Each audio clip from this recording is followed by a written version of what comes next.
Hello and welcome to Build Your SaaS. This is the behind the scenes story of building a web app in 2025. I'm Justin Jackson, co-founder of Transistor.fm. And I'm Harris Kenny, founder of App on Sync.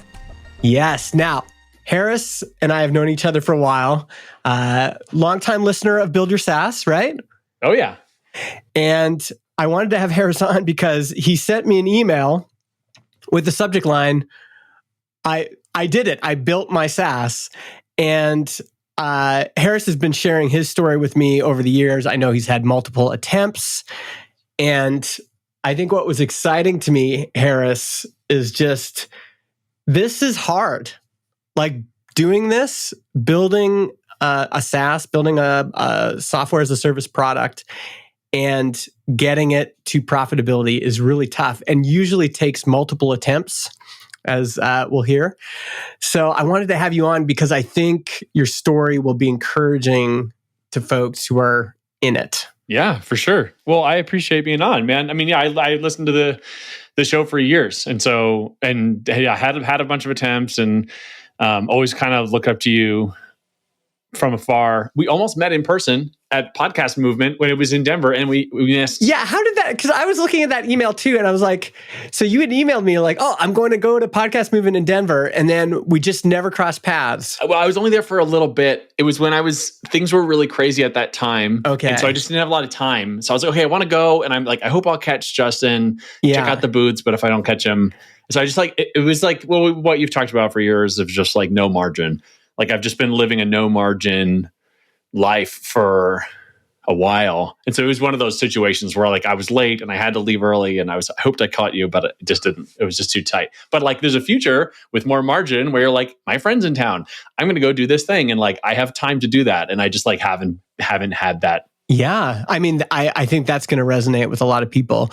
As an aside, this is something I've been thinking about for a while is you're a part of this Mega Maker community that I've been running since 2013. And I'd like to do some more real life meetups with Mega Maker folks. And maybe I have to take my son to university in Toronto this summer. So I was thinking, oh, maybe we could do a meetup in Toronto. Where are you based out of, by the way? I'm based in Denver. You're in Denver. Okay. So I'm going to try to do some like on both sides of the continent. And hopefully we can still hang out in person. Definitely. I mean, assuming nothing tragic happens, but I mean, I'm here and I would love to. And I joined Mega Maker, but then left. And I had joined a bunch of things and left kind of like in the early days. Why did you leave? You just felt like it was too much, what was the reason? So I left like everything. So like I got off Twitter, I left MicroConf, I left Mega Maker.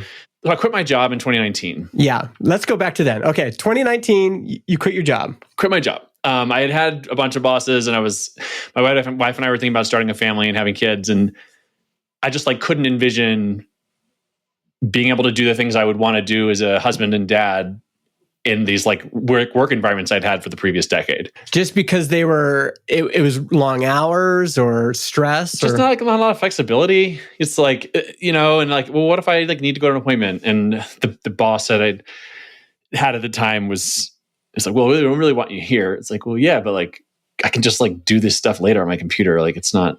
Yeah. I don't know. I just didn't feel like I would be able to do it the way I want it to be, I had a great, like when I got into tech in 2008, I had a great boss.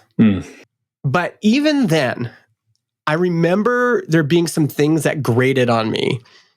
One was I didn't like other people looking at my screen while I was working. In truthfulness, like my day now, if you looked at my screen, you might not have any idea of what I'm doing. Like it could look like I'm wasting my time. It could look like I'm just sitting there thinking. A lot of my time these days is spent thinking. And so I didn't like people looking at my screen.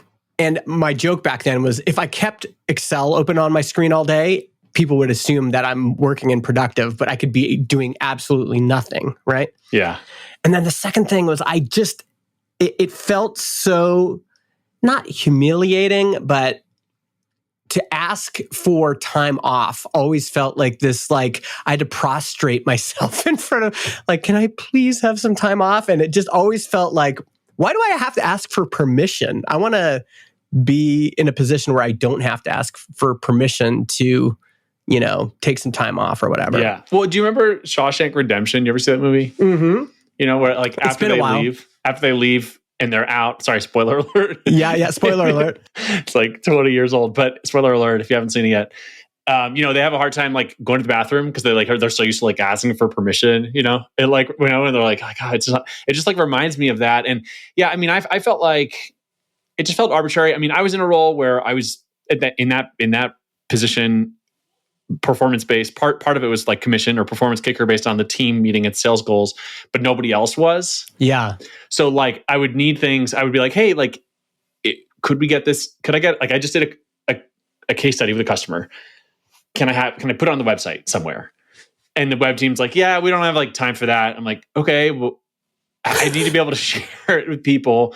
So then like I ended up putting it up like on GitHub or something.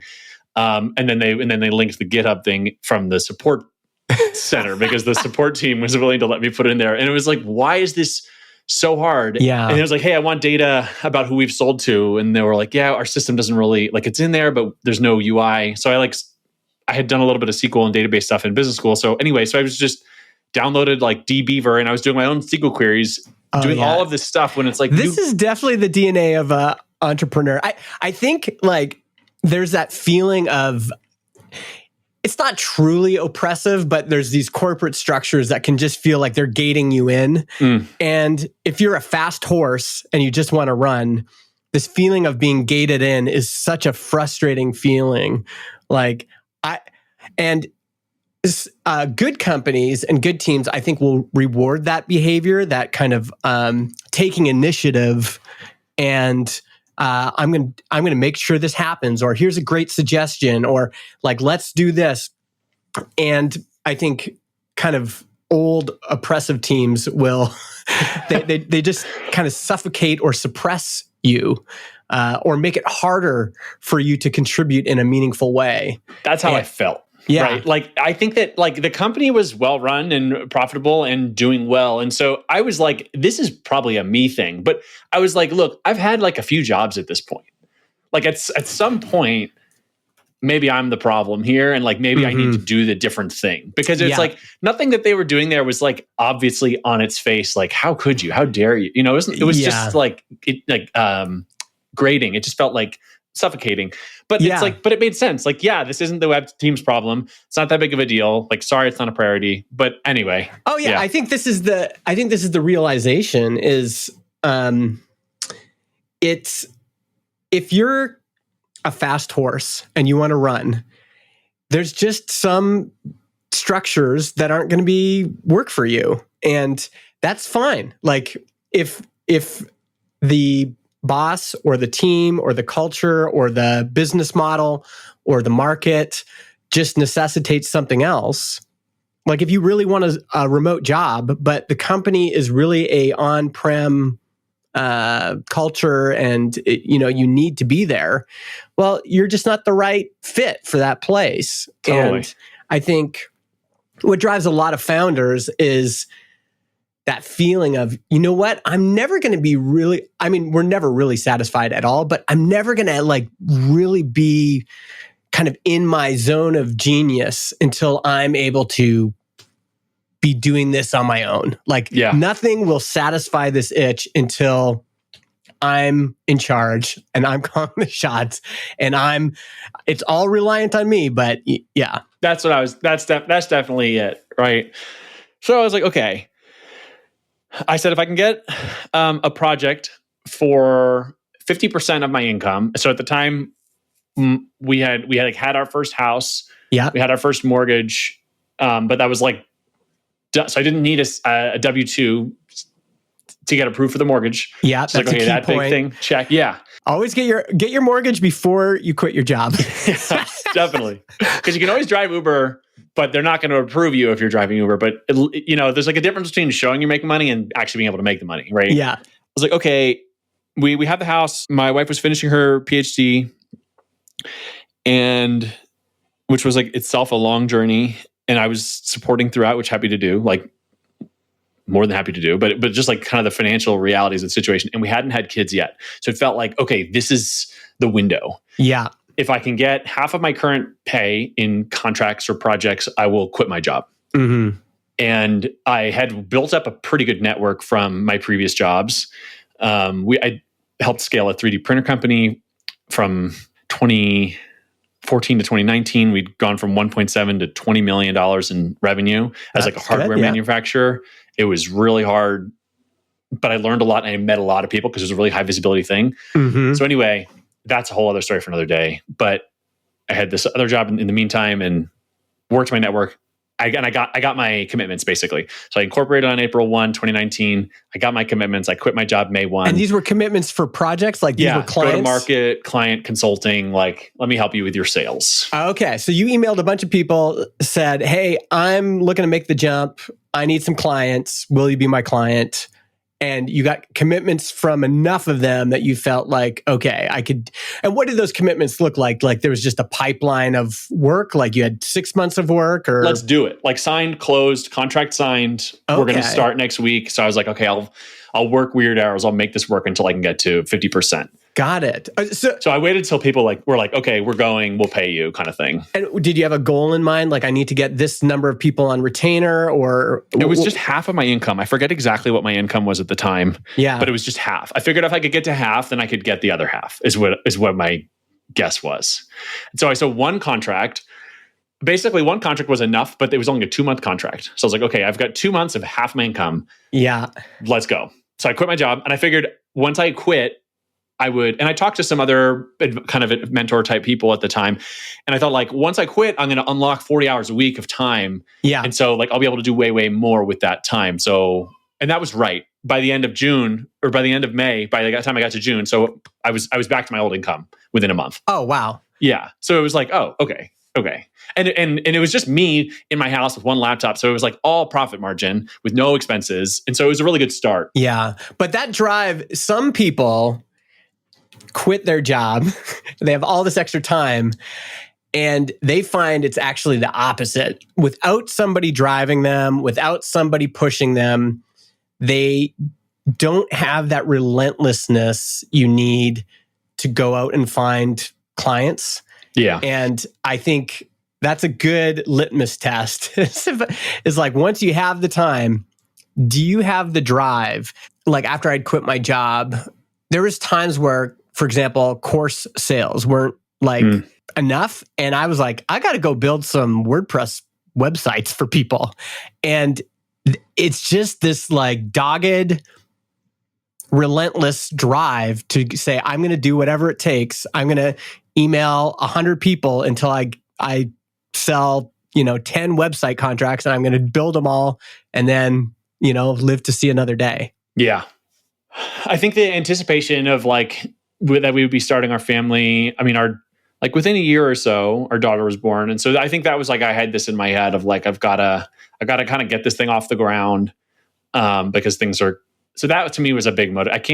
I can't disentangle that. Yeah. Yeah. Dependence is that's true. Actually, before I had kids, I didn't have that same drive that I did after. Once I realized, wow, this is expensive. This is just it just keeps going up. Yeah. And expensive in a sense, it's expensive with your time, your energy, but your money. It's just you can't just live in a 1-bedroom condo anymore. You've got to get more space. You got to get a car. You got to get a car seat. Yeah. Oh yeah, totally. Yeah. There's just hard cash flow hits that come with that. Yeah. So 2019, you launch this, you get some clients.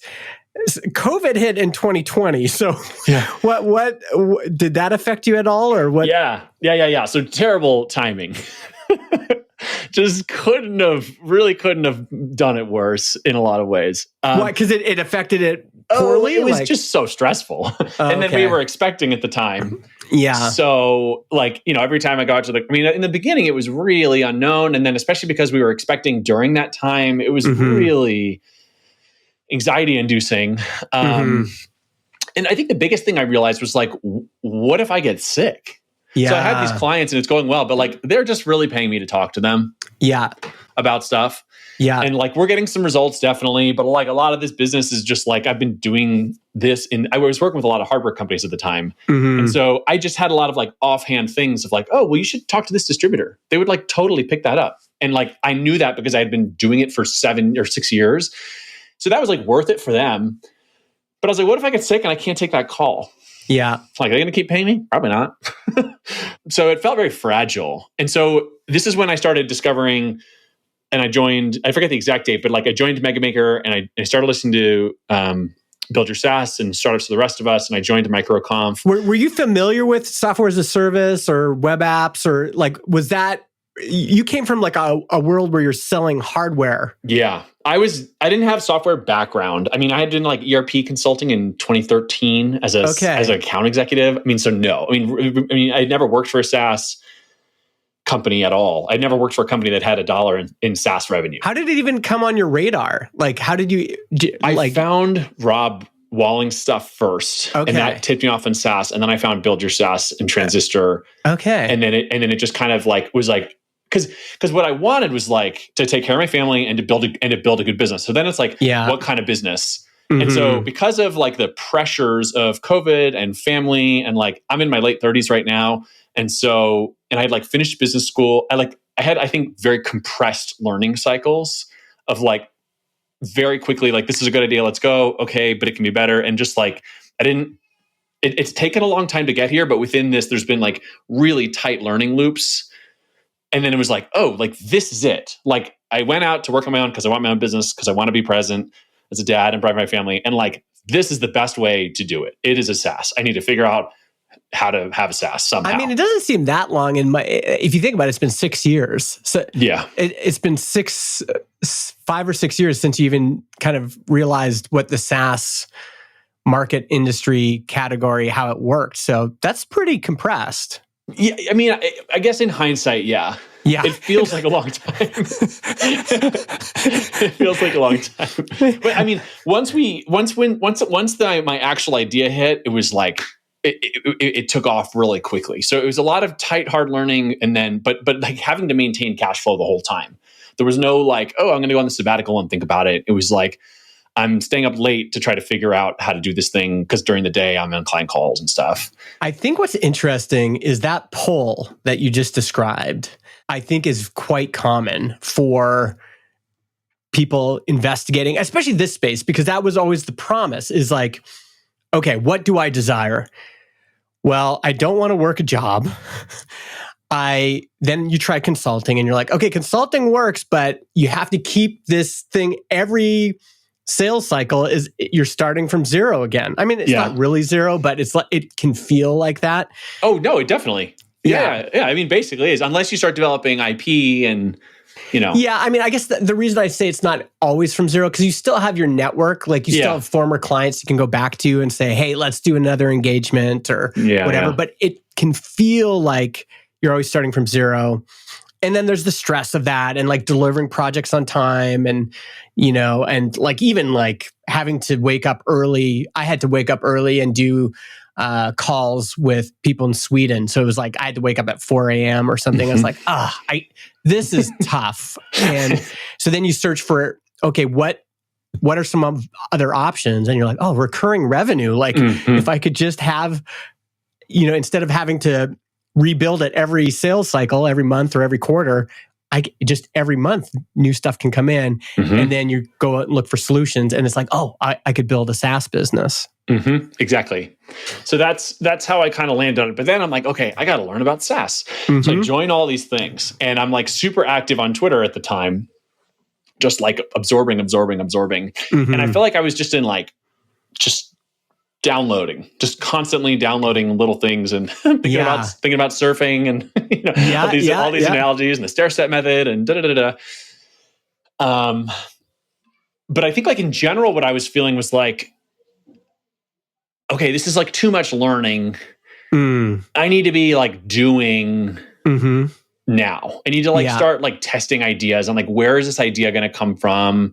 How can I turn this consulting business into maybe something that's like a little bit more of an engine so I can make more money or just free up a little bit more time. Mm-hmm. So it kind of converted into a little bit more of an agency. Because at the time, like email deliverability started to become like a little bit of an issue discussed in some of these corners of the web. And most of my clients, they wanted to talk to me, but if they were really hard, like, and clear, they would say, well, I want leads. Yeah. Like I'm talking to you and I like your advice and there's some really good ideas in here, but like ultimately, what do we need? We need new leads for our business. And like, can you get us leads? And I had never done that before. The companies I'd worked with in hardware, it's different. The go-to-market is really different. And so I just started learning cold email. I bought a cold email course for like $100 on Twitter. And so I started learning cold email and started building an agency around outreach as like an extension of this consulting service. And so then I started getting really deep into that world. And we became a HubSpot solutions partner. We were doing outbound. And then I like the landscape started to like sort of emerge of like, okay, these are the tools I'm using. These are gaps between these tools. This is how they charge. Mm-hmm. This is like what's annoying. And then within that, I had like a few different ideas. But so I left the communities and stuff, not because I didn't like them, but because it was like, what I need next is not here. Yeah. What I need next is out somewhere in the market. And like nobody here is going to be the one who's going to be my first customer And so I only have so many. And at this point, my daughter was born. I was just like, okay, I don't have that much time. So I got to go. And so I literally deleted Twitter. I literally left like everything. And I just started spending like all this time on LinkedIn and to kind of like, so that was kind of that transition period in the beginning of what was like testing ideas. This is so key. Like you're going to need some foundation of knowledge. But after you've got a reasonable foundation, you need to go out and do stuff. You need to go out and start building things. And I felt this like I started the Product People podcast in 2012. And, after a year of doing these interviews, I felt like I got to stop doing these interviews and I've got to do something. Like I got to launch something. Exactly the same as you. Like this is until I start putting this into practice and really feeling it. It's just like anything. It's like I can describe to you the mechanics of snowboarding, but until I get you out on the hill and you start to actually try it out, the head knowledge is fine. Like for you to have the basics, but you need to start. You need to just start going down the hill at some point. Yeah, exactly. You got to land on your butt and be like, okay, that was fine. So I think that's great that you had that self-knowledge, probably driven by the fact that you didn't have very much time. That was it. It was like, oh man. And it was kind of like a little sad because it was like, oh, like this is fun. Like I like talking to these people. Like this is funny. This is my community. I'm home alone. Yeah. I have no real coworkers. Like all my friends have jobs and then we have a young kid. And so I don't have a lot of time in general. Like when I'm not working, I'm trying to be a dad as best I can and trying to be a husband. And so it was like a little sad, honestly, but I just didn't feel like I had like all of these things. I felt like I didn't have a really good alternative. It just felt like I got to do this. If I want to move forward, I have to make some changes here and it's going to be, a little uncomfortable, but I just don't, what's the alternative? Yeah. Okay. So you get this agency going. Agency's going. And it's working or what happened? Like it's working. It's working. I'm acquiring customers.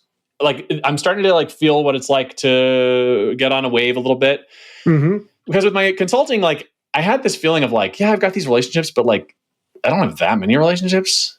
Like at some point, this is going to go away. And then what? But now with the agency, it was like, oh, this is a problem. People are landing in spam. They need new leads. Like I can productize around this. There's some tooling around this. Like, and so it was working. I was getting customers, retaining customers. It wasn't taking off because it was me. I had contractors some of whom were really wonderful, but like I was never able to fully delegate.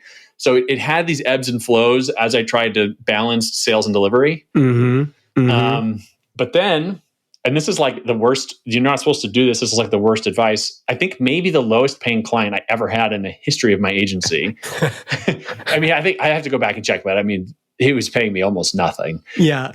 Because some months you're like, sure, okay. Yeah. Exactly. You got to hustle. He was like, I really want this cold email data from SmartLead. I really want it in HubSpot. And I was like, oh yeah, like we're a HubSpot partner. Everyone in HubSpot always talks about inbound. In fact, everyone in the HubSpot ecosystem is constantly like, at this time, really posturing against outbound. Like that's the whole positioning of HubSpot is inbound. So they're constantly criticizing it. And I was like, well, that's kind of an interesting thing to be like the outbound person in HubSpot ecosystem. Like nobody's saying that. That would be, and then it made sense to me. Like, well, yeah, of course you would want this there. Yeah. You get a lead and then you need to manage it and they become a deal and then you close the deal and then they become a customer. Like, yeah, right. Like, duh. Why isn't anybody doing that? And what I didn't realize at the time, but I now realize is that like these tools were very like on the edge. They were like growth hacking tools and bigger companies that had those requirements weren't using them. Or they weren't using them like they use the rest of their tools. So it was like a bet basically at the time of like, if this way of generating new leads takes off, then new tools will be required to like coordinate or orchestrate the new tools with the old tools. Yeah. If it takes off. Okay. So a client is paying you to help them manage. When you say outbound, you're talking about sending cold email, trying to get leads. Yeah. And this client says, this is good. They weren't paying you. They weren't a high value customer, but they said, this is good. I really want this. Like once you get me a lead, I want this to move into HubSpot, which I'm using as my CRM. And then as you were looking at HubSpot, you're like, oh, this is weird because HubSpot's whole philosophy was all around content. Like you use content to attract leads. So there are inbound leads. They sign up on your blog post to get the PDF. Yeah. And then you manage the relationship that way. But not a lot of people using HubSpot were starting with outbound. No. Yeah, at least not publicly. But then I realized like actually quite a few of our HubSpot clients are doing outbound. Yes. And actually HubSpot themselves has a huge sales team with like a few hundred salespeople, and they totally do outbound. Yeah. So this seems like a gap. Like this is an opportunity. Exactly. So what did that translate into? What did you do with that information? Well, so I started to build something. So I started to build it in make.com. Okay.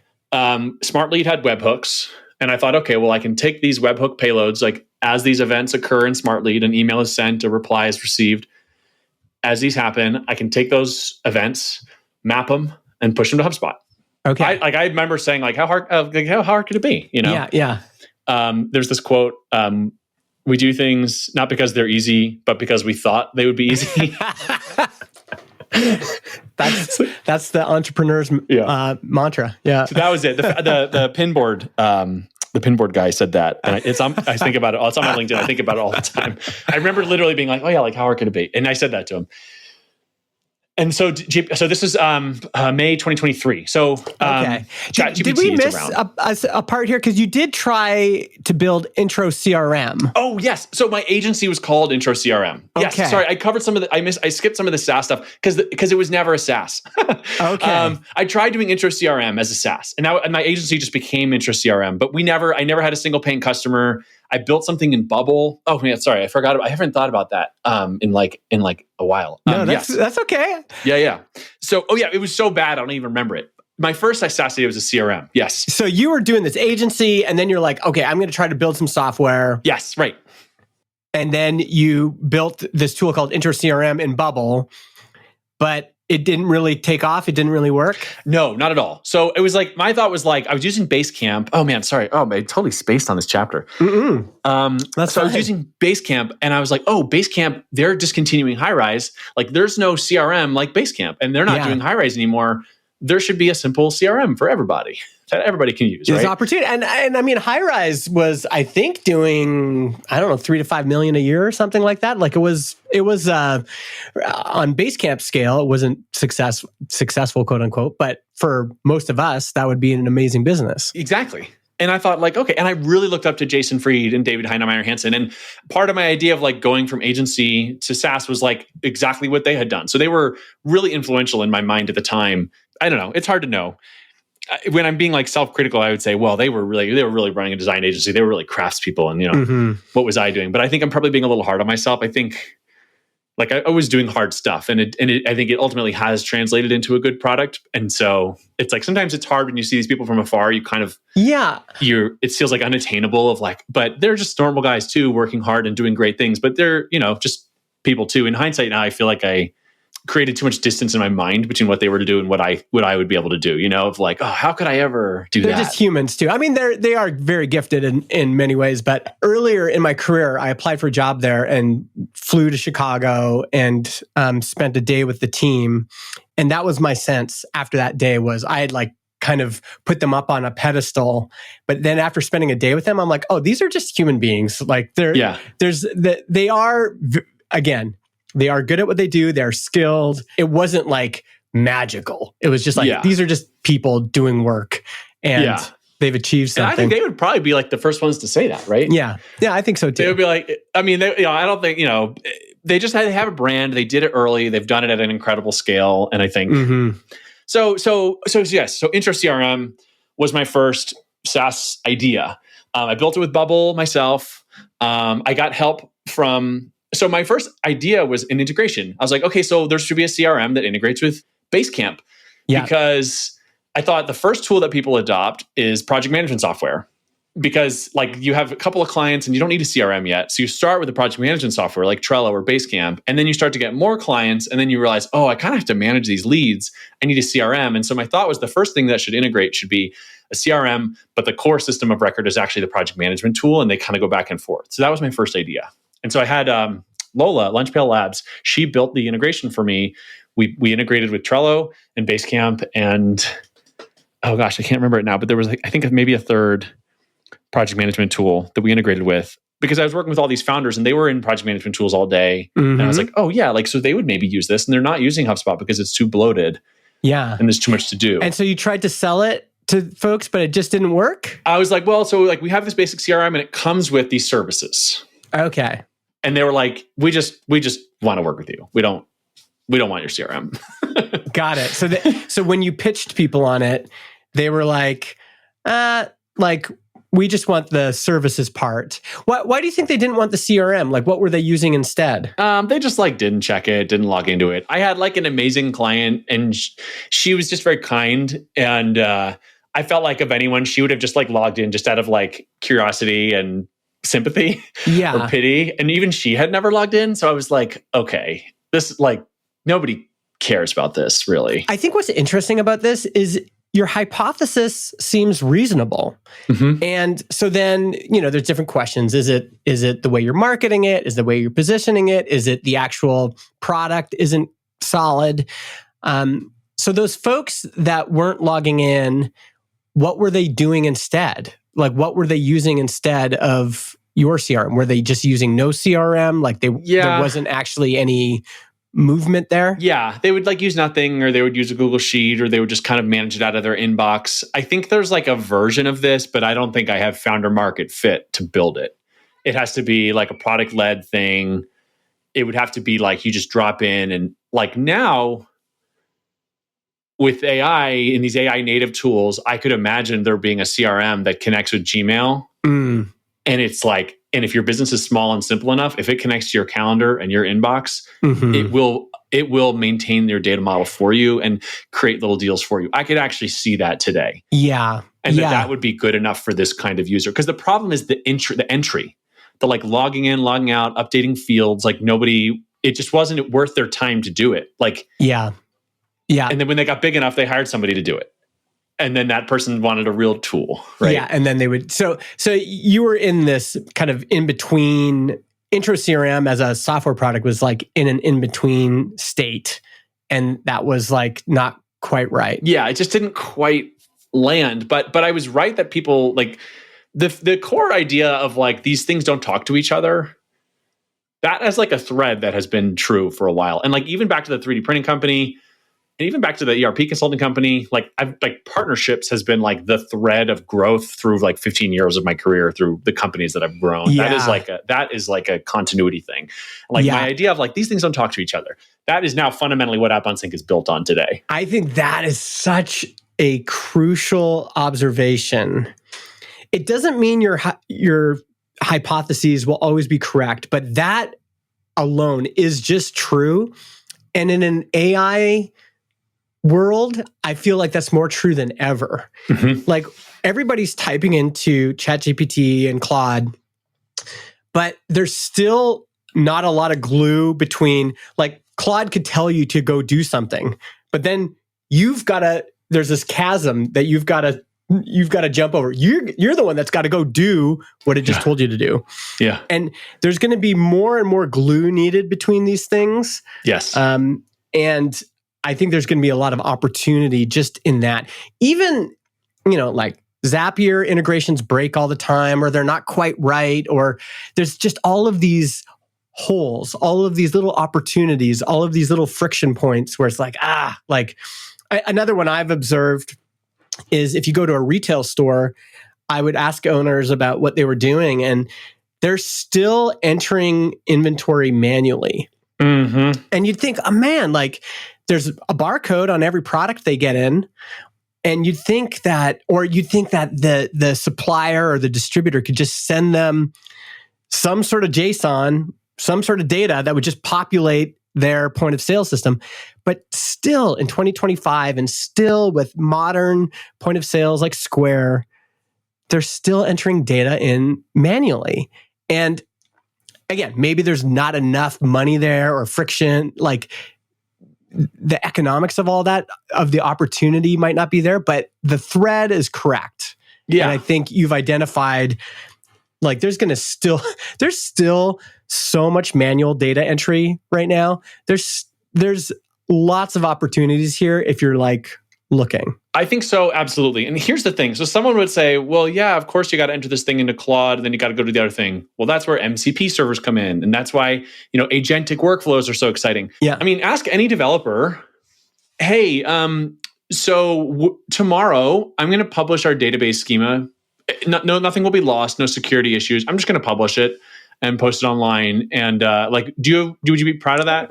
Do you have any issues maybe with the tables and the labels? Do you feel like our database is well documented if you were to get hit by a bus tomorrow? I mean, how many developers would be like, yeah, no problem. Open kimono. Let's let the world see. And so if that's the case, if the developer who's building and maintaining the code doesn't feel like it's exceptionally well documented to them, then how the heck is Claude going to know what to do? Yeah. It's going to stumble. It's going to stumble in the tables, and it's going to stumble in the and you can say, well, they'll figure it out. How? There's all these nuances, especially like when you get to the edge cases, and the edge cases are sometimes what matter the most. The edge cases are what's real. This is why every time I look at a demo, like somebody releases some sort of demo, it's like, okay, this is not a real company. This is not a real use case. This is not nothing. This is all fantasy. But, come into my world, and it's even like right now, when I am trying to level audio, I use this tool called Ulean Audio Meter or whatever. It tells me the loudness in loofs. But then I take a screenshot of that, bring it into Claude, then give it there's these built-in Apple audio filters. I say, here's the audio filter, AU Dynamics. Tell me what to use here, like how much gain, how much release time, all that stuff. That is friction. Right. And you think, there's a modern world, like maybe with Apple shortcuts I could do something, or maybe, and the truth is it's still a lot of friction to get something from one system to another. And for most users, that still exists, and there's just a lot of opportunity there. Yes. Like if there was a tool that, in my case, like maybe a web app or something that, automatically gave me a loudness score for my raw audio, and then told me what to do, or just automatically did it for me, I might pay for that, right? Yeah, that's how you discover problems. Yeah, well, that's where and that's where it gets complicated. Yeah, but no, I think that like with AI, imagine if you had like a library, like a physical library, but like no card catalog. Yeah. It's like, okay, well, how are you going to find the book? And and at some point you're expending, and this is the thing I think people aren't talking about. They say, oh, this is the worst it's ever going to be. It's always going to get better. Like, well, maybe. There's also a lot of money being spent right now. And like, at some point there's going to need to be a return on these things. And at some point they're going to start charging more. And so, I mean, yes, I understand that in theory things will get better, but like nothing gets better forever. Yeah. I mean, the only thing that grows infinitely is cancer cells, and then you have like system collapse. So it's just like, I like AI. We use it. I tried building a GPT wrapper. So let's talk those other SaaS ideas. So Intro CRM didn't work. But then I got into this, they wanted the service. So I did the service. And then they said, okay, well, I'm giving them lead lists to give me feedback to score them so I can make them better lists, better fits. Yeah. Because I'm using like database tools like ZoomInfo and Apollo. And so I'm giving them Google Sheets. And so I was like, oh, this is a SaaS. It's Lead Rater. I built it with Glide. I give you like a sample set of leads. You can swipe through it like a dating app, say which ones you like, say which ones you don't. I'm going to take that feedback and I'm going to go build a better list. That also seems like a good idea. Yeah, it wasn't like the worst, you know. I mean, it's like, kind of like an LLM concept, right? It's like reinforcement training from the person who knows. It took a lot of work, and again, like they weren't spending the time on it. I don't know. It just, for whatever reason, it didn't quite click. People didn't want to do it, or they were just getting too lost in the weeds. And I was like, yeah, like I understand what you're saying, but we just need to send some email, and if it's not a fit, they just won't get back to us. It's okay. Yeah. It doesn't have to be perfect. So I don't know. It just like didn't work. You know that, that's such an interesting, the thought I just had, because you've mentioned this twice now, which is like they couldn't take the time or make the effort to log in, or they couldn't take the time or make the effort to log in, and in this case, score some leads or whatever. Yeah. I think this happens a lot more than we realize, which is there's just a certain category of applications where you're not going to get people to log in, and that's difficult. It's like, I'll use this as an example. I actually love this tool and I pay for this tool, but I think it's still a good example is SEOtesting.com. I love this product. You know, they're friends of mine. I think it's a great product. But my interaction with the product is basically, at this point, 95% just through the emails they send me of here's this month's top keywords, here's the winners and losers. Am I setting up a lot of SEO tests? Not really. And that's, I think, because there's just only so many apps I can log into regularly. You're right. And even like, oh, I've got these analytics. Like, you're going to log in and get these analytics. It's like, well, the only apps I really do that for is like revenue analytics, because money's important. And then kind of performance-based metrics on content, like, blog, like, website analytics and podcast analytics and YouTube analytics. I'll look at all of those. But anything outside of that, it's just like, oh, you want me to log in and score a bunch of leads? It's like, that seems like a good idea as a concept. Like, yeah, I would like to do that. I would like to get better leads. And I could see even a fun interface, like a dating app. Like, I could see myself doing that. But at the end of the day, it's another thing to log into. Exactly. That I only have so many spaces in my life for things that I log into. Exactly. Yeah. That's interesting. Yeah, so it just like it didn't quite click. It was, so then the third idea that I had was Draft Studio. This was like an early GPT wrapper product. I actually used it internally. So in cold email, there's this thing called spin tax, where you give it a word and then you give it variations of that word. So like hello, hi, hey there, greetings, good morning, good afternoon, whatever. Yeah. And so you could like take an email, or you could take a phrase, drop it into Draft Studio. It would spin up permutations of that and then spit out spin tax that you could just drop into Smart Lead, so that your emails would be different from each other, which would help with deliverability. Yeah. Actually, I liked it. I used it a lot. It was useful. As AI has accelerated, and it's just like made some of these things less necessary now. People are making fully unique emails every time. So it just like, I just kind of knew it didn't have a long-term potential. I liked it as an app and I used it a lot. I did have a few people who used it a lot and liked it too, but it was just as a GPT wrapper, it was too simple to really go anywhere, and I kind of always knew that. I was busier with the agency, and that also seems like the kind of thing that eventually, if I could figure out a process for doing that in ChatGPT or Claude, I would just do that. Totally, yeah.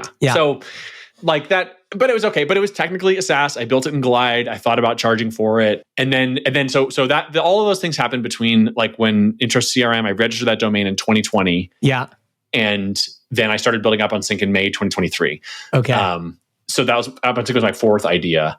My fifth idea, which I've like almost not really talked about very much, but it was card importer. There was like the HubSpot's default card importer. It's actually really not great. Okay. And so it was like a really basic, take a picture of your business card, scans it into HubSpot. It's actually a really big, like it's a thing. There's a lot of HubSpot comments and a forum about wanting these features. I posted a YouTube video. I still get messages on LinkedIn about it. People being like, hey, is card importer like still available? Yeah. So I actually think it like there's something, but it's not it was my fifth idea and Up on Sync was taking off. So I just didn't do anything with it. But of the ideas, it was probably my second best idea, but it would need more around it to like become something. Yeah. But I guess my point is like not all of my ideas were bad. Yeah. I mean, I think that's what's interesting is none of these ideas actually seem bad. They all seem like reasonable bets.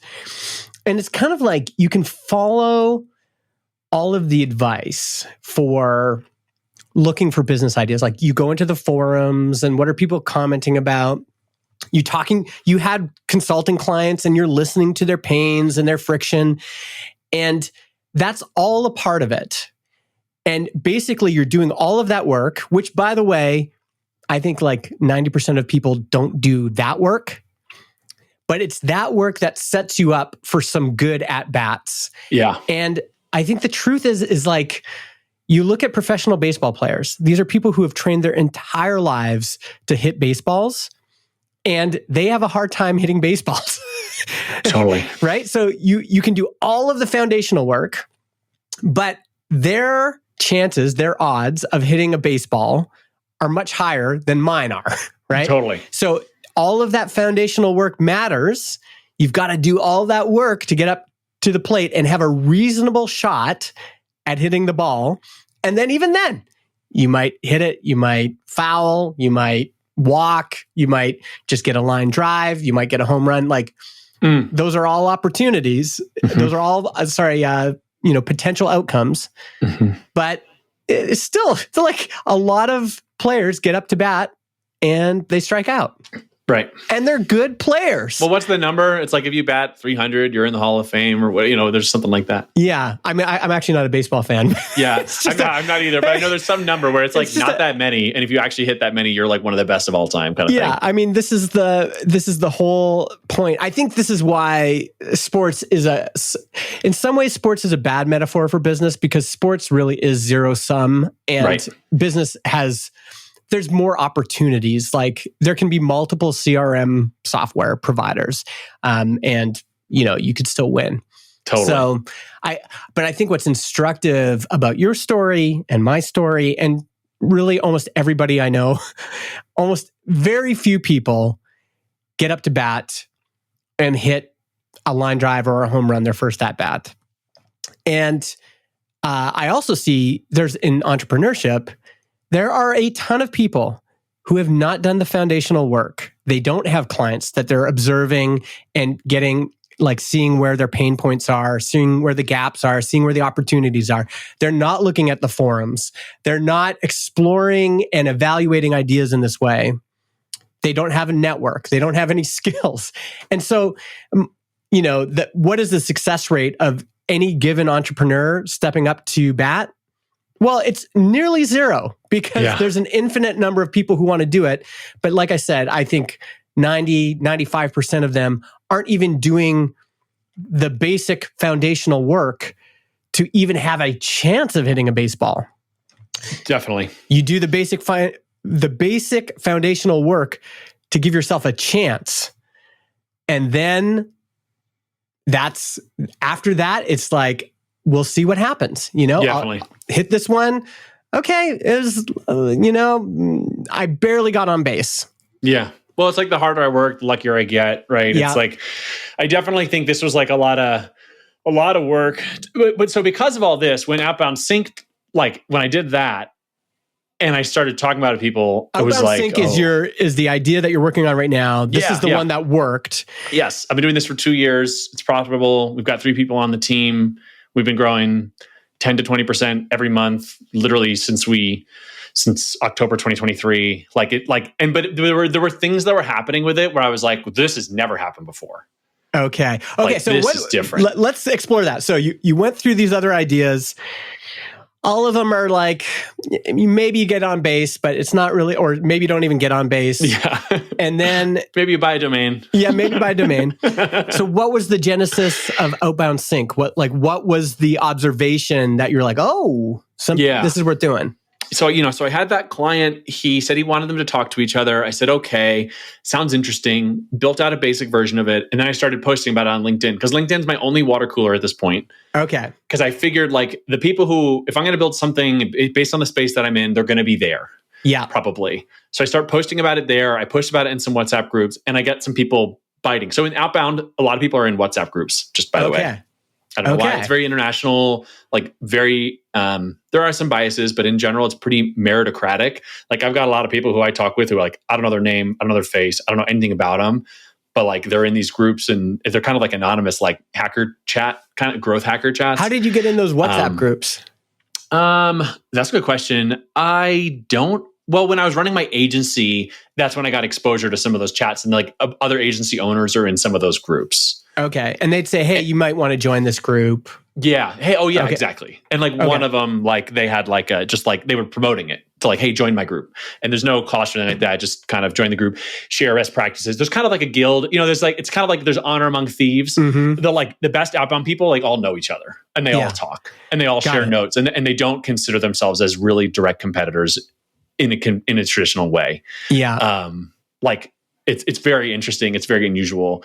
But I really think that, I do think this is a key action that a lot of founders don't take, which is you said, I'm going to get off everything that's a distraction and I'm going to go where my clients are. So LinkedIn is a natural choice.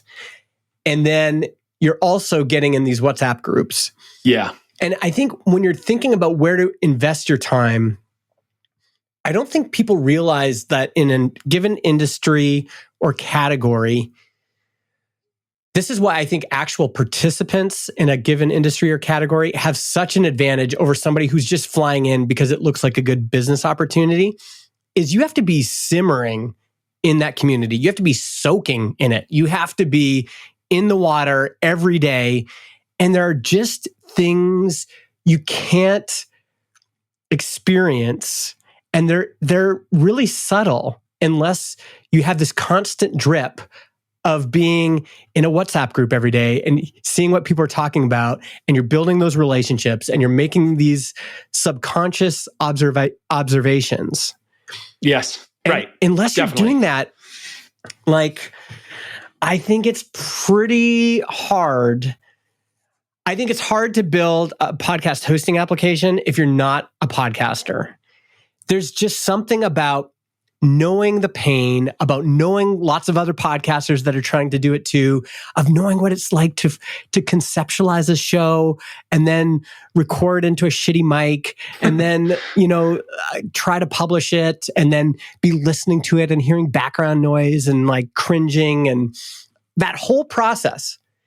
Until you understand it in an organic way, like I could describe it to somebody, but until you've experienced it, until you know the pain of releasing something publicly and having people not respond to it or trying to get distribution for it or trying to get people to notice, you just don't understand. And it's the same thing with outbound salespeople, outbound leads people. Like, do I really understand that category as an outsider? No. And so if I try to swoop in and say, I'm going to compete with Harris, Justin Jackson tomorrow, I'm just going to start a new app. You have such an advantage over me. Even with ChatGPT, I could get all the like intellectual information, like tell me about the outbound world, and it might be able to, even pull in stuff from Reddit and stuff and get. It's still not the same as being in the water, as surfing that spot every single day, showing up with all the other surfers, looking at those waves, seeing the weather and how it rolls in. Like nothing compares to being in it. And I think it's actually almost, there are some entrepreneurs that have been able to serve an audience or a category that is not their own. I think it's exceedingly rare. And almost always there's some venture funding in it where you have runway to really give yourself a crash course in it. I think it's so tough. I think you got to be in it to really have an advantage, especially as a bootstrapper. Definitely. And so what's funny about where we are today is that those two places I was spending my time represent like the two parts of the business. We'll keep riffing, but like the agencies are not our direct customer today, but they're our peers and they are the channel that we sell through. And I consider them friends. I mean, I've had agency partners who have gone through some personal things and like I've done, it doesn't matter the details, but like I've done personal gestures for them just because like I love them. Yeah. I love them. And if so, like truly, I consider them like comrades. Like, and if they were here, if someone needed something, like I would do something for them. And I have done something for them, not because it's like a marketing thing, but because it's like, hey man, like I love you. We've been in this stuff together. Like we've ridden these ups and downs, like the Google shut down all these things or Microsoft, this happened, whatever. And we've kind of been through these experiences together. Yeah. Like that's real. Those are real friendships and there's real trust that gets built there over time. But the funny thing is that they are not our direct customer. We still sell to the people who are on LinkedIn. Ultimately, the bigger companies, that's where the revenue operations and the sales leaders are. But it's because I spent time with them and understood the space. That was like and I'm still in those WhatsApp groups. Like, I mean, I just use them like for joking around. Yeah. Like I don't be like, hey everybody, we have a webinar we're doing next week. I just like post memes and like give people a hard time and stuff. Yes. Yeah. Like just to be like that's like my role in those communities. It's not, it's we have fun. We're having fun. And again, that hard to replicate that, to have that kind of rapport with people in the industry. So we should really paint a picture. So Outbound Sync, what does it do? Like what's the job it's doing for people? Yes. So the job to be done. So we get the data. So we had this low code thing. People are interested. I started having big calls with people. I realized this is not going to work. Like I'm manually OAuthing into accounts. Someone just asked me about SOC 2. We have a make scenario. I'm like, SOC 2, I don't know. Here's make's security documentation. Yeah. We refactored it into full code. We go to market. It takes 4 months to build it, 2 months to refactor it. October 2023, we go to market. And the job to be done is, okay, if you're using Smart Lead and you use HubSpot, we get your data from Smart Lead into HubSpot. Okay. That was it. It was like simple enough if you're using these two tools. But today, it's kind of inverted. I consider us a HubSpot app or a Salesforce app. If you're a team using HubSpot and you're doing outbound, well, then if you're using these tools, we can bring your data back into HubSpot. So like fundamentally, we're a HubSpot app. We get this data in, and then as a HubSpot app or a Salesforce app, we get the data in, job one. Job two is make the data useful. So like I got a lead. Now I can route that lead to the right salesperson based on their territory or whatever the rules are. Okay. I can give them the context of that full thread of a conversation. Got it. I can see all the sent emails before that. So like reply routing, because like growth hackers were doing this in the beginning. So they would be like to their founder-led customer, here's a Slack message. And the founder would be like, great, I'll jump on a call, done. But now, if it's like we have mid-market customers with 1,500 employees, they need to route it to the right person. That rep needs context. They need to know what the campaign was. There's like so many more rules that are not possible the way it was being done before. So routing the replies, that's like a huge pain point. So there's like the sales rep. Fire hose of leads. Yes. And then your app just says, okay, I've got to get these leads to the right people in the organization with the right context, with the right information. Exactly. Got it. And we empower the internal revenue operations or HubSpot or Salesforce admin to build the rules for that routing or channeling the fire hose. We allow them to build it themselves inside of HubSpot and Salesforce. Got it. So I sort of finally came to grips with I'm not going to try to make people log into anything else. Yes. You went to where they already are. Yeah. You want to be in HubSpot. I'm going to give you this data in HubSpot. You don't need to log in. You log into our application one time and then you're never ready to look at it again. Yeah. We build pipes. Got it. Just use the sink. Don't worry about where the water's coming from. And does it show up in HubSpot and Salesforce as an official app? Yes. So we're in the marketplace in HubSpot and we're working on Salesforce. App Exchange, that's like more of a process. But the biggest surprise learning I had in the beginning was that you actually don't need to be in the marketplace to get distribution through them. So like when we talk about like building a SaaS or starting a SaaS, we had like dozens and dozens of HubSpot customers before we had a marketplace listing. Okay. So it's because I was able to get HubSpot. I posted on LinkedIn and HubSpot users were like, we're using Smart Lead. I want that in HubSpot. And they just reached out to me. Got it. And they would install it as a private connected app. So I was not using HubSpot as a direct distribution channel, if that makes sense. I was riding the HubSpot wave, but HubSpot wasn't putting me on the board. Yeah. Do you know what I mean? So if you posted on LinkedIn and said, if you have this problem and you use HubSpot, here's a solution. And so people that were using HubSpot, it was enough for them to go, oh, I use HubSpot, and then go, oh, I have that problem. Exactly. Okay, now I'm going to pursue the solution. Exactly. Because they weren't even thinking to search for it in the marketplace because so few HubSpot teams were even using these tools. Yeah. So there was no like search discovery motion. The place that at this time, like even still, people are learning about these new cutting edge things in Slack and on LinkedIn. There's no like, hey, we need to go buy a digital sales room tool, or we need to go buy a landing page tool. Go search in the HubSpot marketplace and see what's available. Like that wasn't a thing. Got it. For more established, like there is for more established categories. So, wow, this is interesting. So you launched this thing, and you're primarily getting customers through LinkedIn and relationships. Is that initially, because I still have my agency, all the revenue came from my clients. And once again, I tried to bundle them, but this time it worked. Yeah, I said, listen, I run an agency. We specialize in helping teams that use HubSpot get new leads, and we have this tool to give you those leads. It's called Outbound Sync. And they're like, yeah, sure, we need leads. If you get in HubSpot, great. We want them there. We really want the leads, but we also do want them in HubSpot. And that was my first few customers. That was all my initial MRR. But it was because of that. And then when I started to get people come in and say, hey, man, your agency looks great, but like, I just need the app. That's when I was like, I have a SaaS. Like not like a software. I don't have a SaaS company, but I have a SaaS because someone is paying me only for this Heroku app that we built, that I built with the developer. So that was like the beginning of that.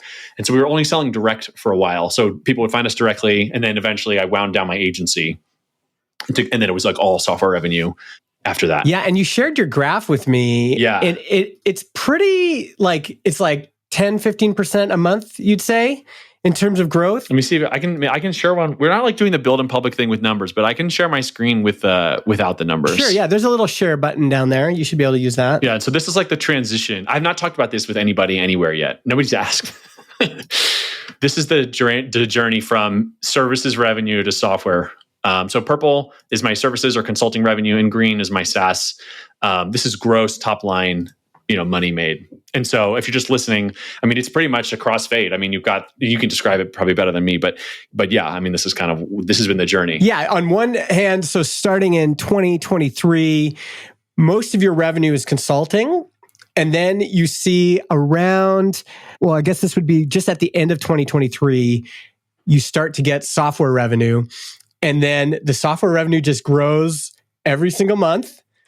And then gradually the consulting revenue, not gradually, actually, it comes off, you can see the transition point where you're just like, oh, it's time to switch to, we don't have to share the numbers, but like you're doing well. Like this is, you've done it, right? Thanks, man. Yeah, for sure. I feel like we're there. I mean, I'll tell you this transition point, May 2024. So friend of the pod, friend of so many people, Ruben Gamez, when things were taking off, I emailed Ruben and I was like, hey man, I think things are going pretty well. Like, tell me about Tinyseed. Like, I've got this agency. I have these expenses. Like we have childcare costs. I have a mortgage. We have 2 cars. Yeah. Like my wife works in healthcare. She's got a great job and she's making money, but we just have a lot of combined income and I can't not make money. Yeah. What if this keeps going well? And then like a month later, I was like, oh my God, I need help. Like I'm having calls with people that are way better prospects than I've ever had before, asking questions that I am not at all equipped to answer and I don't have time to answer. Yeah. And the hardest thing that I don't think people, unless you've been in it, it's really hard to explain, is that like if you have a multi-$1,000 a month retainer client and then you have like a multi-$100 a month SaaS client. How do you balance tasks between those two things? Like it's different. The math doesn't math. Like one, this pays my mortgage, but this one is valued at the top line. The other, my services are valued at bottom line, like EBITDA or whatever, like how much profit they're generating. The software is valued on paper at the top line of how much the MRR is or ARR is. Yeah. But like this isn't a lot of money and that is a lot of money. But this is technically worth more. And then like, this is a little fix, but it's just a little bug. And this is like something where if I don't get back to them, they'll fire me right away. Yeah. And so like, it's impossible to decide what to do at any given moment. Yeah. Because the comparison is it's apples and oranges. Yeah. And so that was like the appeal. So I started kind of coming back into like, oh yeah, Tinyseed. Oh yeah, like this is like, there's a thing for this.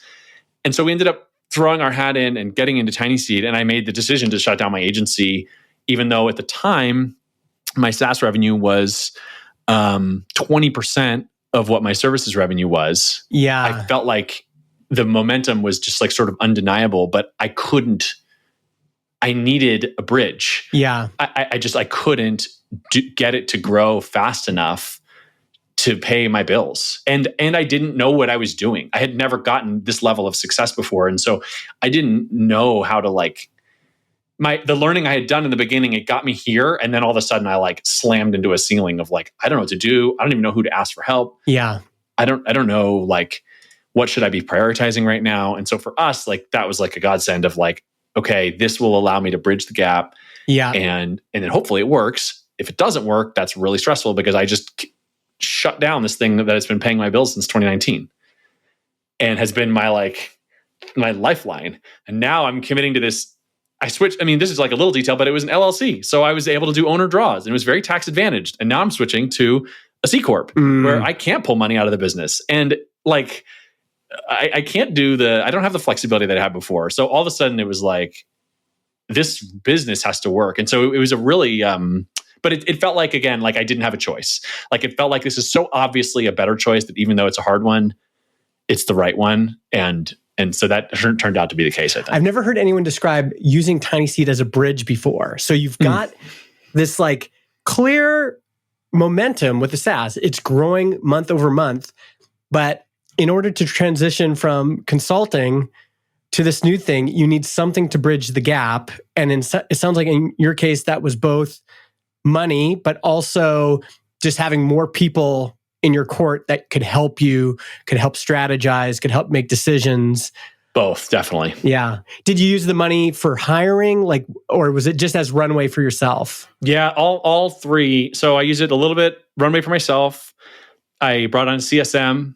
I brought our engineer on full time. What's a CSM? Oh, sorry, customer success manager. Oh, okay. Yeah. And then engineer on full time. And then we also got SOC 2, which was totally worth it. But like just like upfront capital intensive things. The other thing that happened is at the Tinyseed, like when the founders all met up, I had all of a sudden agencies started texting me and they're like, "Hey dude, I heard you're winding down. I've always been curious about App on Sync. I actually have a client that needs this." And it was because I shut down my agency, I think they felt a lot more comfortable working with me. Yeah. And so I set up our partner program May when we joined Tinyseed. And now it's like 80% of our business. 80% of like revenue leads? Yeah. Oh, wow. Yeah. So now so agencies who I've been friends with this whole time and I've always been like sharing notes with them. Yeah. Now they have clients who come in and they say, "Listen, we're a 1,500 employee company, Series D company. We have money. Yeah. We have people. Not the problem. We just need the best. We need someone who's willing to take chances and do really interesting things." And like, that's what agencies are for. Yeah. Even like Nike works at agencies, right? Famously. Yeah. But they say, "But we use Salesforce. And so we need this data. We need it in Salesforce. We need to be able to attribute it and it needs to be compliant." And so that's what we solve. We solve all of those problems and we let these really brilliant growth hackers do their thing. And then we connect them to the people who have the willingness to pay and the desire to pay, but have rules that need to be followed. And so that has become this huge flywheel for us. And we're helping them grow. We're helping them move up market because they're getting bigger and better customers because they can tell these stories. I see. So this is not like a standard like affiliate program. This is a program, a partners program where you are giving the partners leads. They bring them to us We refer some. Yeah. I've referred Anthropic, so that's a pretty good one. Ooh, yeah. But we don't have a ton of leads. They bring them into us generally.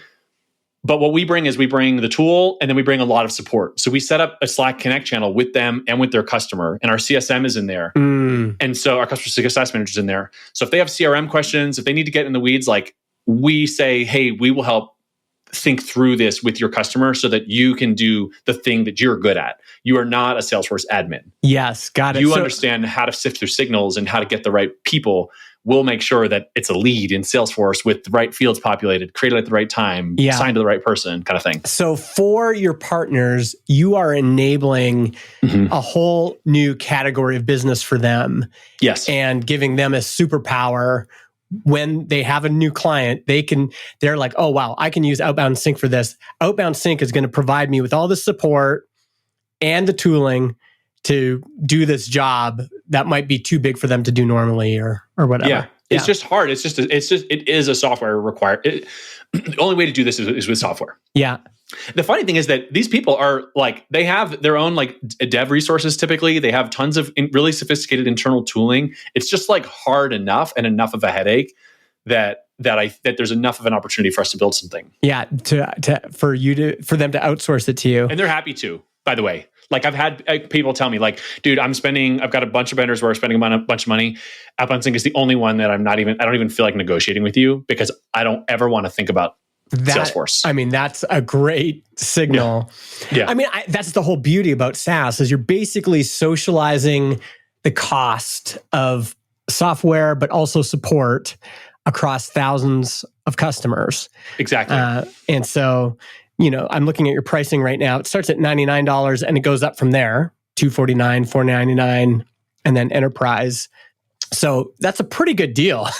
For $499, you're getting email and Slack support. I think we go over the top with support. Yeah. I think if someone were to come in today, they would be like, you got to dial that back. Yeah. I mean, I think we go over the top with support at Transistor too. And Having been a Transistor customer, I agree. And it was awesome. And I loved the experience. I think that's just like, again, it's one of those things where if the whole world is going to AI chatbots and support docs or poorly paid customer support people that aren't professionals, then what's one way to stand out? It's having unbelievable customer support.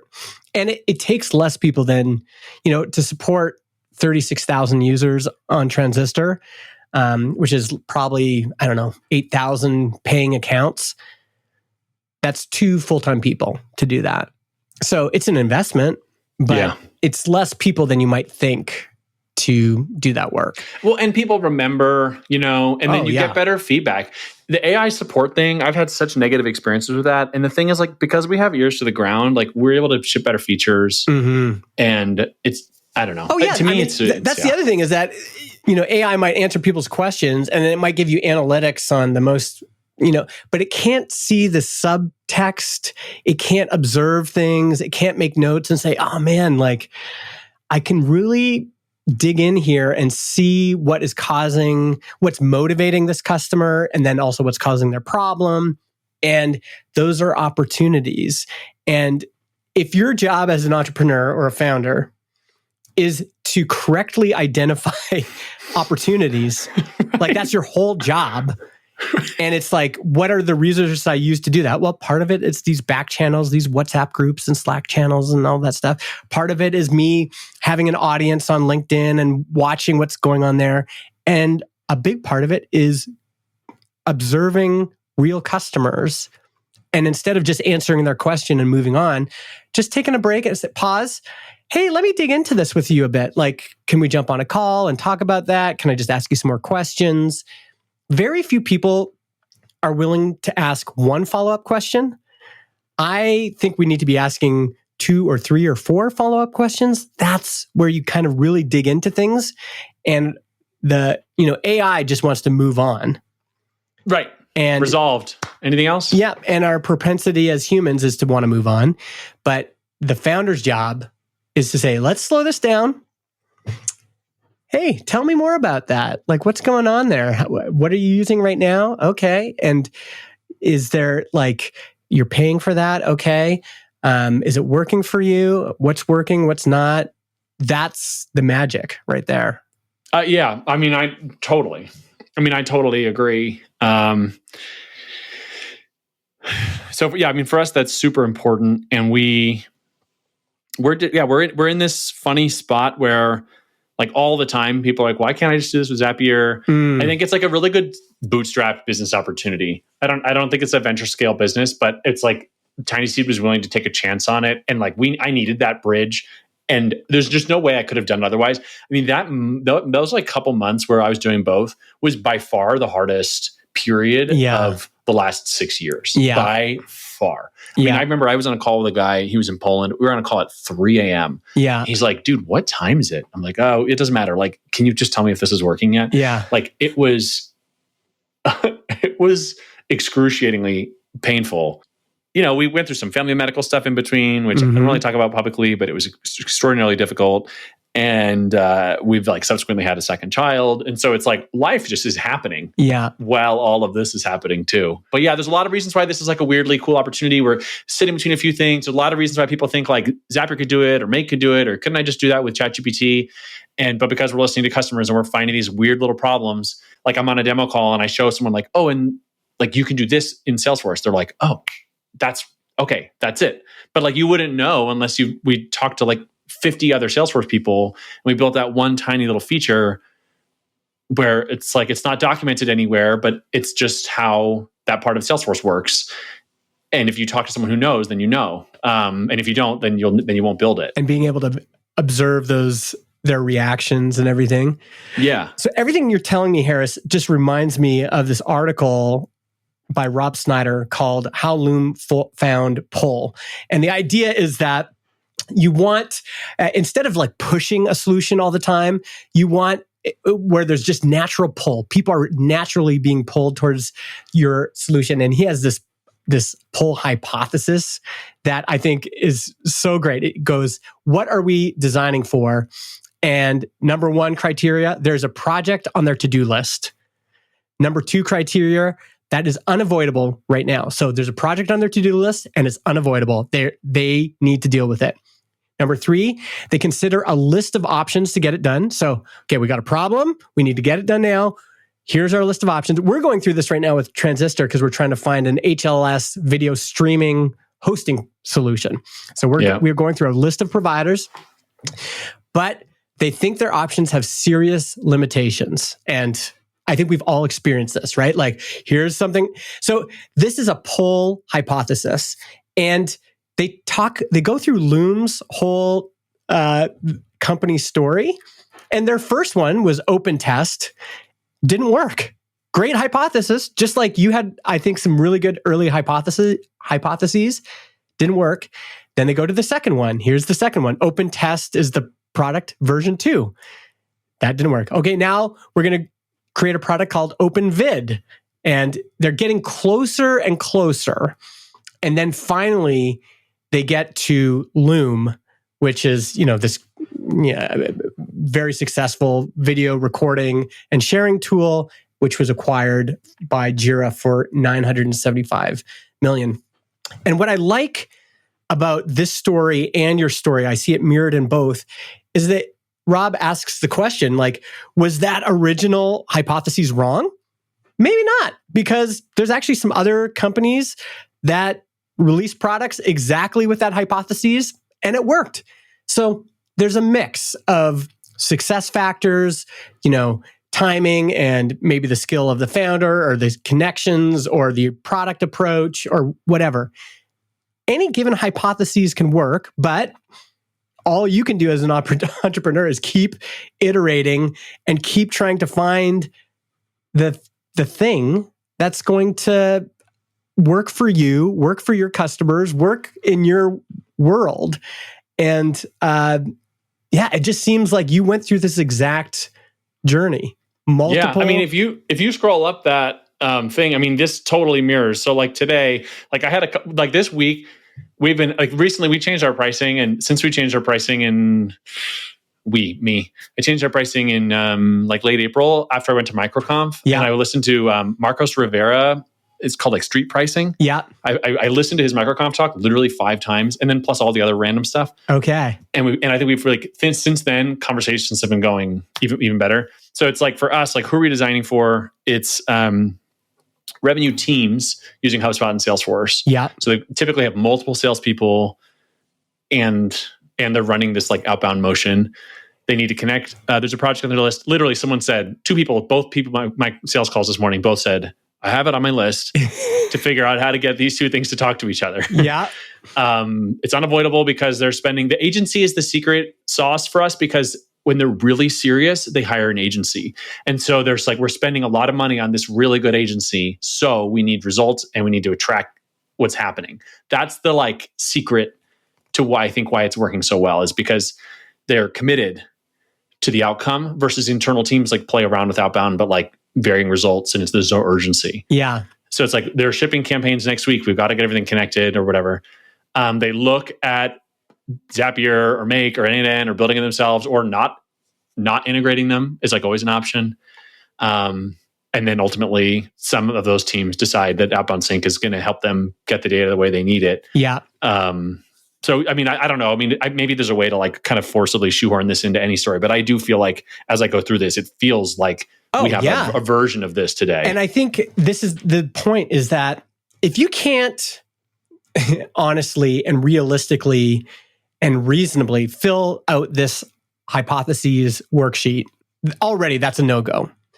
Now, the hypotheses worksheet does not mean you're automatically going to hit a home run, but the way you just described it, there's just these key points. It's like, this is a project on their list that's unavoidable right now. How do we know that? They've hired an agency. They've invested time and money and resources.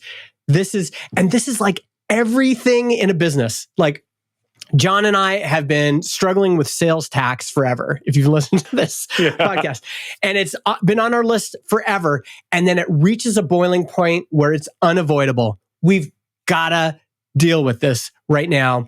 We are going to invest real time, real money. How do we know? Well, it's become Justin's number one priority. It's my number one project for the next 2-3 months.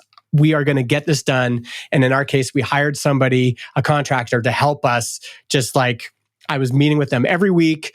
We're strategizing. We're trying to figure out what exactly do we need to do. We're booking meetings. Like, that's how you know it's serious. And again, there's no guarantees, but the stronger the signal is here and the less you delude yourself, like when there's real money being invested and you have that key observation like you had, which was they've hired an agency, this is serious. Like, now this has gone from nice to have, or yeah, that sounds good, or to no, we're pushing, we're doing this. Exactly. Yeah, there's board level metrics. Like, we have customers who are like, the VP of marketing is like, I have a board meeting next week. Mm-hmm. I have a question about this outbound sync data because our internal admin is going to build a report for me for my board meeting kind of thing. And you can, in customer interviews and investigations, you can ask questions that will reveal this, which is, what are you doing about this problem right now? So you say it's on your list. You've got a project that's unavoidable, that you say is unavoidable. You say it's on your list. What are you actually doing to solve that? And if they're like, not much, I haven't really looked for anything yet. Like, what have you considered? Not much. It's like, okay, this is, yes, sure, it's on your list, but I don't see actual motion. Like, the customer has to be in motion in a real serious way for it to work. This is like, I built that project with a college grad called Swag Fan. It's like, making swag. Now, I use it. It's great. But that is not a serious project on most people's list. And so it's never going to have that same pull that something else would. There's something way higher on most founders' lists and most marketing people's lists than we got to get swag out right now to our fans and influencers and everything. Well, so the urgency thing, I mean, for sure, there's so much to that. last thing on this, where I think it's super interesting, is like the value goes both ways for the agencies too. Mm-hmm. They want to be able to prove results. Yeah. And so when we get the data into that important system, they can show the customers the value. Mm-hmm. So for them, it helps with retention too. Yeah. And it helps them get credit when there's conversion that they didn't directly drive. So I email a company. Let's say you're doing the sales tax thing, and I end up emailing like Helen for some reason, and I'm like with Numeral. Numeral solves sales tax for SaaS companies. I email Helen. Helen's like, "Oh, this isn't my thing," but I forward it to Justin. Then Justin goes to Numeral's website, signs up. The cold agency that emailed Helen, and then the next day you signed up for Numeral, like that's a conversion that they're normally never getting credit for. Yes. So like we're so in the middle of lots of things, I think we're in the middle of like trying to create win-wins across things and just solve annoying problems so that different people can talk. And like the swag fan thing is a funny example of like, who's feeling that? Who's like, God, I really need this swag. Exactly. Yeah. So there's a lot of weird ways where, I don't know, ultimately, like, I'm not sure why this is working right now. If you add it all up, I don't know. It feels like it's going really well. I don't know what's going to happen next. And I couldn't really, if I had to recreate it, I couldn't, because I couldn't really boil it down to like, okay, here's the 3 things or here's the 5 things. But this is the important piece I want people to take away. This is a journey. It's like you deciding as a founder, I'm going to do this. And at the beginning, you think it's going to be a 1 or 2 year project. Like I'm going to quit my job and I'm going to get this done in 2 years and I'm going to have a great business. And the truth is this is a lifetime project. And you are on a journey of iterating and trying to get closer to your goal. And again, every at-bat you have, you got to be doing something, some fundamentals to give yourself a better shot. But you also have to go up to bat. You have to make some swings like you did. And then eventually something will hit. And you won't know completely why. You'll have some ideas. As an outsider, I think I can see a lot of characteristics about why Outbound Sync worked. It just has a lot of built-in momentum. You're in an existing juggernaut of an ecosystem with HubSpot and Salesforce. There's so much money in motion there. And so for you to capture some of that value or create new value inside that ecosystem, it just makes sense. And I think people need to follow this example and understand there's no guarantees. So you could get up to bat 10 times and it might not work out. But what you're doing as a founder is you're basically betting that if I keep at this, if I keep improving, if I keep learning, if I keep iterating, one of these at-bats is going to produce something. And yeah, dude, I'm just so pleased for you. Congrats on getting it to here. This is such an awesome success story. Thanks, man. Yeah, I learned so much. I feel like I was learning so much for so long from you. So when we connected and talked about coming back on here, it felt like like a full circle thing. I was happy to do it. You know, I feel like it's the end of the beginning now. And so now like the work begins, but it feels like we're default alive. I'm not like really anxious about paying bills or the threat of not being able to pay bills sort of somewhat soon. And so now I'm hoping I can breathe and start even taking some bigger risks than we have before. Because like in the last 6 years, every time I placed a bet, it kind of had to pay off, or I had to do or be such a little bet that it could lose. Oh yeah, I mean, once you get out of that scrappy bets stage, where like good investors, good people who are good at making bets, eventually the whole idea is that they are betting resources that they can lose. Right. So it's like, this is a pretty good bet, but if I lose this bet, it's not the end of the world. Whereas when you're at the beginning and you're bootstrapping and you're scrappy, it's like, if I lose this bet, yeah, like it could be rough, you know? Yeah. And it felt like every bet leading up to Transistor was like that for me. It was like, yeah, okay, like I am kind of betting the farm every time. That's why it's so hard. But yeah, now at this stage, I think you're about to enter a really fun stage. Running a company is always hard, but at this stage, when you have more resources and more breathing room and more calm and more margin, then it just becomes about showing up every day. I just think my job is showing up every day and moving this giant rock further down the path. Like I'm just pushing it a little bit more. And those efforts are kind of multiplied in a way that didn't happen before because there is existing pull. So yeah, I'm excited for you. For folks who want to check out what you're doing, where should they find you? On LinkedIn and at the website? Yeah, outboundsync.com. And then, LinkedIn, Harris Kenny, look me up. As we've been embracing our partners, I post really weird, funny stuff like about Pokemon, and I've been posting memes, and just like we found our ICP, and so I'm just having fun like posting for them. Oh, sweet. And so if you like kind of funny, goofy LinkedIn, go there. If you're looking for inspiration, it's not the place. Sweet. Well, thanks so much for being here. I'm going to read out our supporters because we haven't done our Patreon shout outs in a while. So thanks to everyone who's still supporting the show on Patreon. We've got Pascal, we've got Greg Park, we've got Mitchell Davis, we've got Marcel Fale, we've got Bill Kondo, we've got Ward from memberspace.com, Evander Sassy, Austin Lovelace, Michael Sitver, Colin Gray, and Dave Junta. Thanks, everybody. Thanks, Harris. See you soon.